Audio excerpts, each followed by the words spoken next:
It's that faith in action to me that actually changes the world.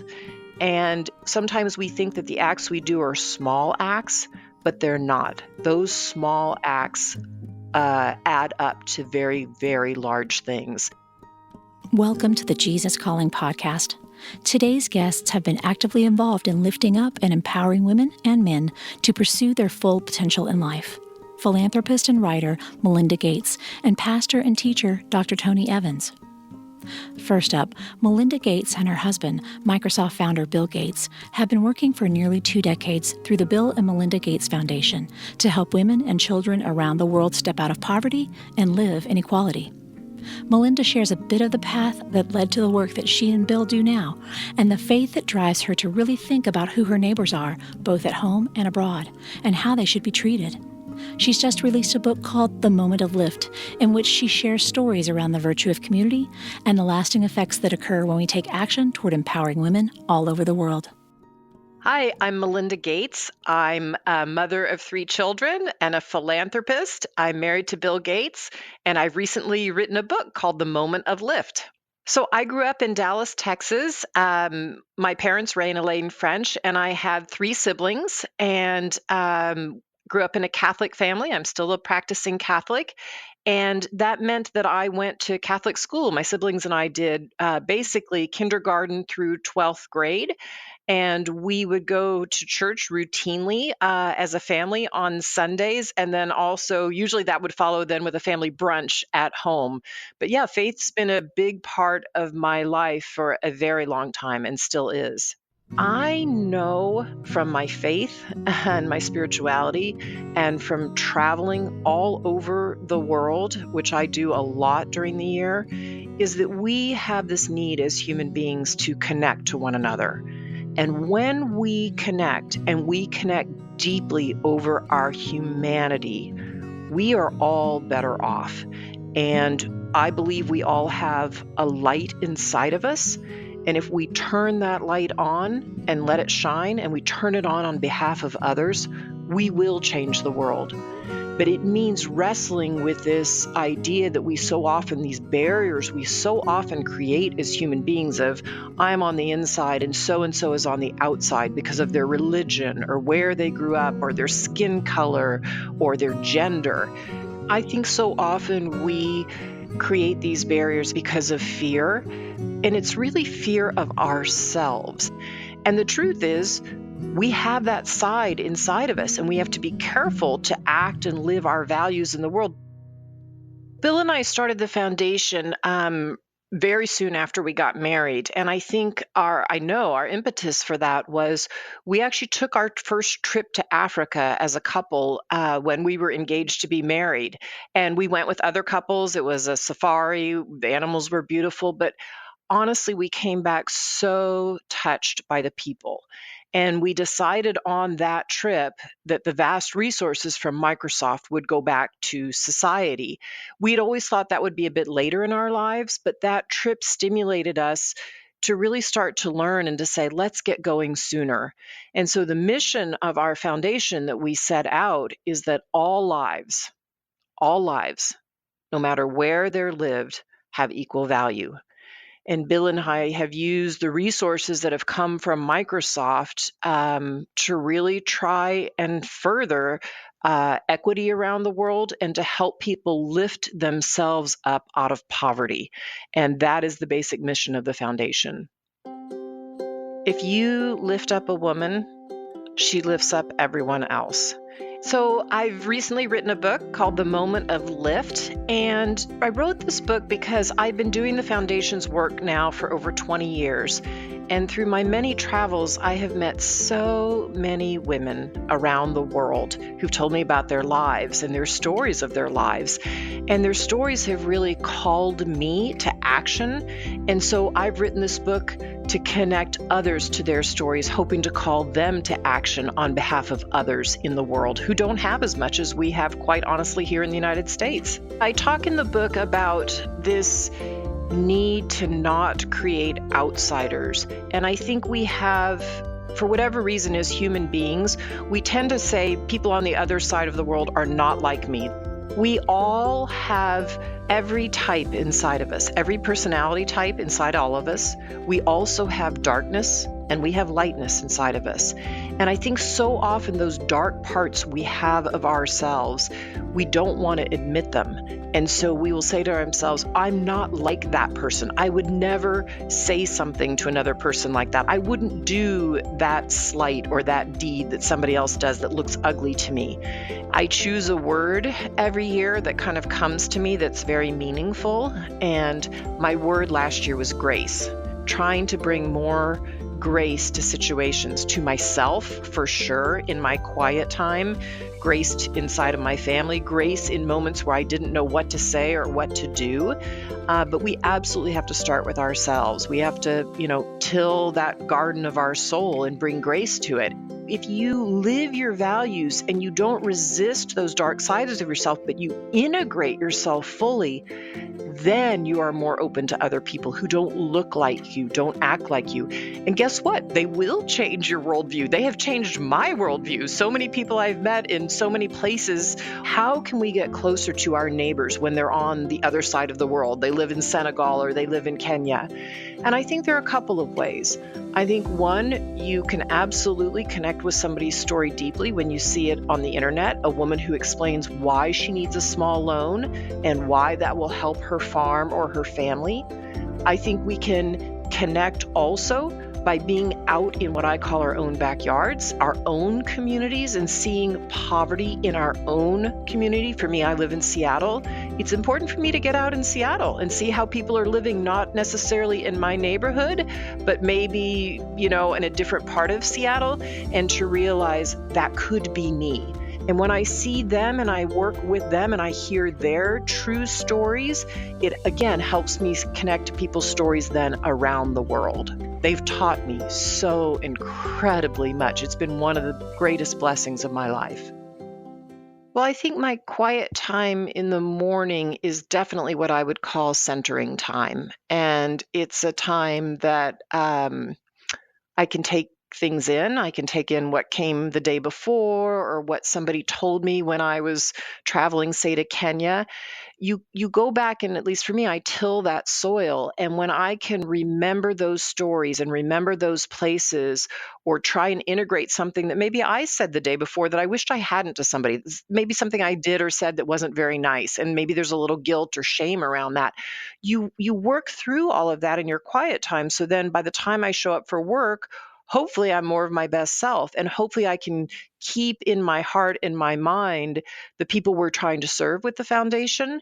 And when I make decisions in meeting, big decisions, small decisions, I'm making it with them in mind. So I think I first became a fan of Jesus Calling. Someone in my family was reading it and gave me a copy.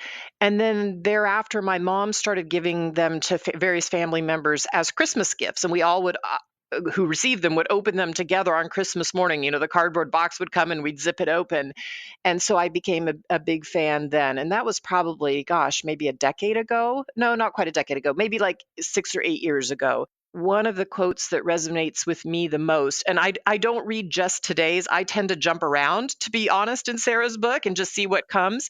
And the one that I love is actually the opening page of October. It says, "Come to me, all you who are weary and burdened, and I will give you rest." And that's from Matthew 11:28. And I've always loved that quote when I grew up going to church.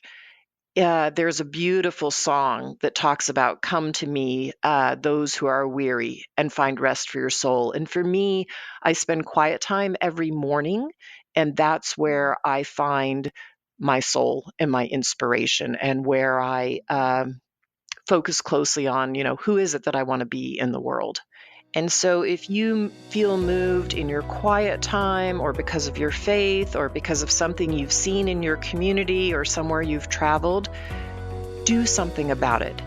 And so I would hope everyone uses their light to shine light on these issues and then does something about them. To learn more about Melinda's work helping women and children around the globe, visit gatesfoundation.org. You can find Melinda's new book, The Moment of Lift, wherever books are sold.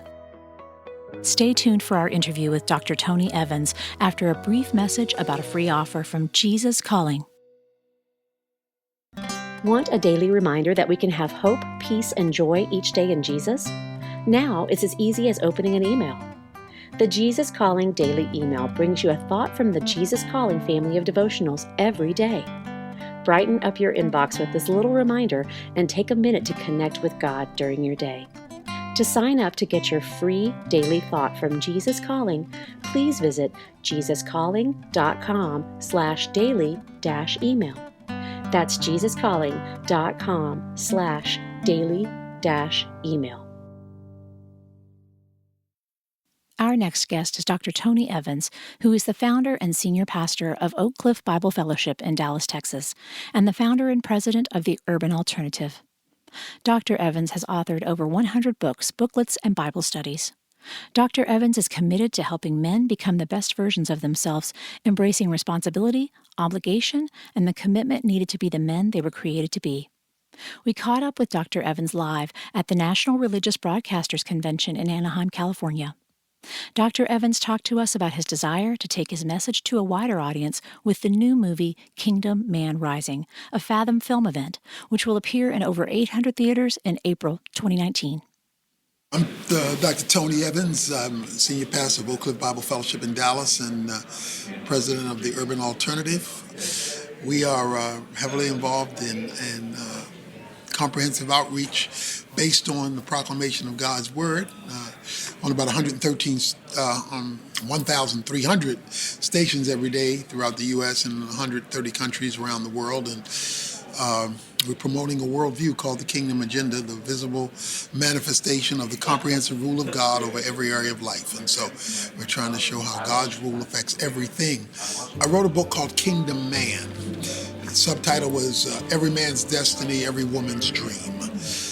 And it's calling on men to biblical manhood and the responsibility, the obligation, and the commitments needed to be the man you were created to be. That was written because of the decline in men accepting that responsibility from a biblical perspective, and then all the cultural issues and confusion today. The concept of a kingdom man is a male who is consistently learning to live all of life under the rule of God. It's responsibility under divine rule. Men have to understand that they are not only in authority, they're under authority. It's got to be the right authority. Of course, that comes from biblical principles. So men have to be willing for God to tell them what to do in their personal life, in their family life, in their church life, and in their civic life. That's the overlay of what we're trying to do. Coupled with this concept of being a kingdom man, which is basically biblical manhood, is the idea of covenant, that God operates through a ordered system. You know, when God made his condemnation, he didn't say, Adam and Eve, where are y'all? He said, Adam, where are you? Because under God means you are responsible. And getting men to accept this biblical responsibility and then apply it. For example, in the Bible, it was the primary responsibility of the man to raise the children, not the woman. And, it says, for example, Ephesians 6, fathers raise your children. Okay? Now, the woman is strategic, she's critical, but she was to fill in the gap when he couldn't do it because he was providing or whatever. Well, unfortunately, far too many men have negated that responsibility, totally delegated it, giving women a burden, a level of burden they were never meant to bear. And so what many women have had to do is pick up not only their own role, but the role of the man, because the man is either physically absent or emotionally absent from filling in the gap of being this kind of covering for the family. This shows up in our churches as well, when so much has to be done by women because men don't step up to the responsibility of kingdom governance within the family of God. And I certainly don't want this concept of kingdom man to ever come across as degrading of women, because it's not. In fact, it becomes, when it's done properly, an empowerment for women. Because when God created Eve, He gave two Hebrew words, and the English is help suitable, easier kenigdo, and that's used of God coming alongside to help us in the Old Testament. So it's a significant role. It's an essential collaborator, not a maid. And he understands that is her, that she comes as a significant part of this kingdom, and he maximizes that. Then she begins to flourish under his kingdom leadership, and that is not crushed by his kingdom leadership. Once he gets the concept and is willing to accept it, okay, then that must mean that he is willing to be accountable to his role. And helping him then to shape that role, we try to help him in the 4 areas. So he has a spiritual priority to come under God's rule. Then that man then has to accept the responsibility of covering his family. And that means not only financially, but emotionally and spiritually. When a wife feels covered by him, it says in Psalm 128, verse 3, that she will flourish because she will feel secure, protected, provided for, all of that, until she will flourish. And then it says, around the table, he raises his children. In that same verse, the way a man leads his family best is around the table, because it's not just for eating, it's for leading. It's for praying and blessing and guiding and correcting. He does all that at the table.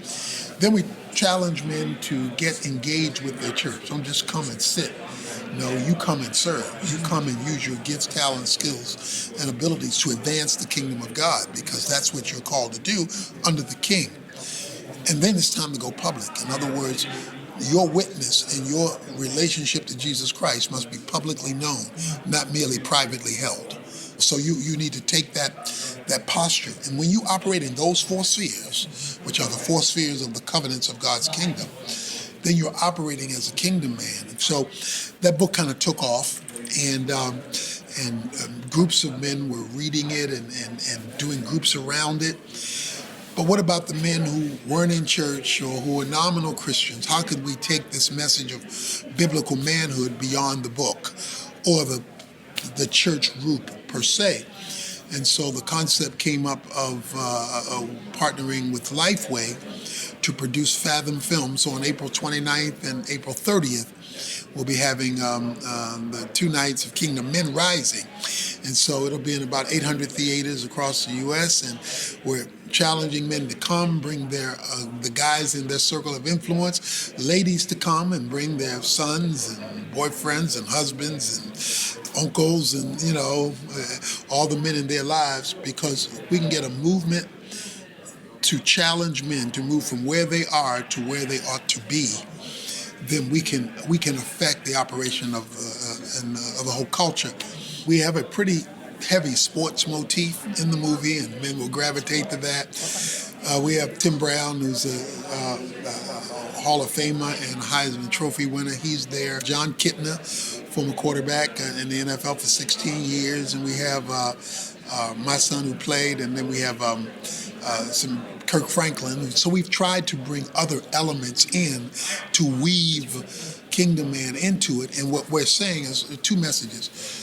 We want you to become a kingdom man, and we want you to become a mentor to other men or boys to become a kingdom man. God called men together, males. He said, I want to meet with all the males 3 times a year. In Exodus 34, verses 23 and 24, I want to meet with them 3 times a year. And he says, if all the males will come and meet with me, I will save your nation. The point is that men have to grow in this. That's discipleship. It's growing in becoming this kind of man and being involved with other men who are seeking to become this kind of man.